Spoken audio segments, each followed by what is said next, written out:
Hi friends, ఈ vehicle వచ్చేసి Hyundai i10 vehicle అనమాట. 2012 1.2 పెట్రోల్ బండి ఆటోమేటిక్ అనమాట. ఓకేనా, ఈ వెహికల్ లో ప్రాబ్లం ఏంటంటే కస్టమర్ది వెహికల్ అనేది మనం రివర్స్ చేసినప్పుడు జర్క్ అవుతుంది అనమాట. ఓకేనా, మీరు ఒకసారి అబ్జర్వ్ చేయండి. ఓకేనా, ఇప్పుడు పీలో ఉంది, నేను ఆర్లోకి వేస్తున్నా. ఓకే, ఇక్కడ ట్యాప్ ఊగుతుంది, ఒకసారి మళ్ళీ అబ్జర్వ్ చేయండి.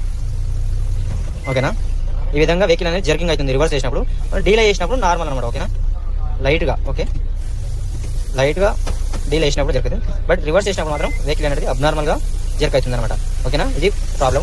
అండ్ దాంతోపాటు ఏంటంటే స్పీడోమీటర్ కూడా, ఓకేనా, ఈ ఓడోమీటర్ ఇది కూడా పని చేయట్లేదు అనమాట. ఓకేనా, సో ఇప్పుడు నేను ట్రయల్ చూపిస్తా, స్పీడోమీటర్ అనేది వర్క్ చేయట్లేదు. ఓకేనా ఫ్రెండ్స్, ఇది ఫ్రెండ్స్ ఇప్పుడు నీకు ట్రయల్ రన్నింగ్ లో నీకు స్పీడోమీటర్ అనేది పని చేయట్లేదు చూపిస్తా. ఓకేనా, నేను వెహికల్ డ్రైవ్ చేస్తున్నా, స్పీడోమీటర్ అనేది ఏ మాత్రం షో చేయట్లేదు అనమాట. ఓకేనా, ఓకే, ఇక్కడ కూడా డాటాలో షో చేస్తలేదు స్పీడోమీటర్. ఓకేనా, ఏం చేయాలంటే ట్రబుల్ కోడ్ అనేది చెక్ చేసుకుందాం. ఓకేనా, సో ఫ్రెండ్స్, ట్రబుల్ కోడ్ వచ్చేసి ఈ PS లో జనరేట్ అయింది, వెహికల్ స్పీడ్ సెన్సర్ ఫెయిలియర్ అంట. ఓకే, యాక్టివ్ వస్తుంది.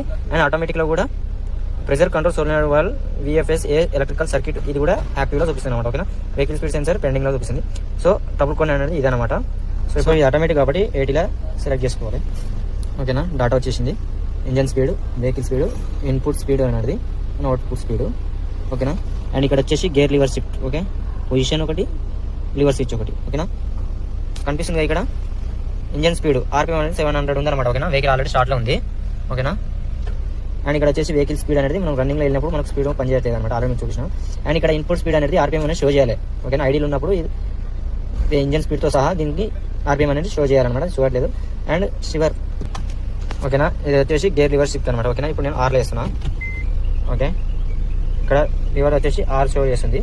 అండ్ N వేస్తున్నా. ఓకేనా, న్యూట్రల్ వేసిన, ఇక్కడ వచ్చేసి P&N పార్కింగ్ ఎన్నో. ఓకే, ఇప్పుడు నేను ఇక్కడ డీల్ వేస్తున్నాను అనమాట. ఓకేనా, సో ఇక్కడ నేను డీల్ వేసినప్పుడు ఇక్కడ ఏమైతుంది, డీల్ వస్తుంది, బట్ ఇక్కడ గేర్ షిఫ్ట్ పొజిషన్ అనేది 3 చూపిస్తుంది. ఇక్కడ 3 చూపెట్టదు, 1 చూపెట్టాలి. ఓకేనా, డీల్ వేసినప్పుడు ఇక్కడ పొజిషన్ గేర్ 1 చూపెట్టాలి, కానీ ఇక్కడ 3 స్ట్రక్ అయిపోయింది అనమాట. ఓకేనా, సో దానివల్లనే వెహికల్ అనేది జర్కింగ్ అవుతుంది. ఓకేనా, చూసారు కదా, i10 వెహికల్ ఒక ప్రాబ్లము, వెహికల్ అనేది థర్డ్ గేర్లోనే స్టక్ అయిపోయింది. అండ్ స్పీడోమీటర్ కూడా పనిచేయట్లేదు అనమాట. ఓకేనా, మీకు ఆల్రెడీ డాటా షో చేయించిన థర్డ్ గేర్లోనే స్టక్ అయిపోయింది. డీ చేసినప్పుడు ఫస్ట్ గేర్ చూపెట్టాలి, అది డైరెక్ట్ థర్డ్ గేర్ లాగా చూపిస్తుంది అనమాట.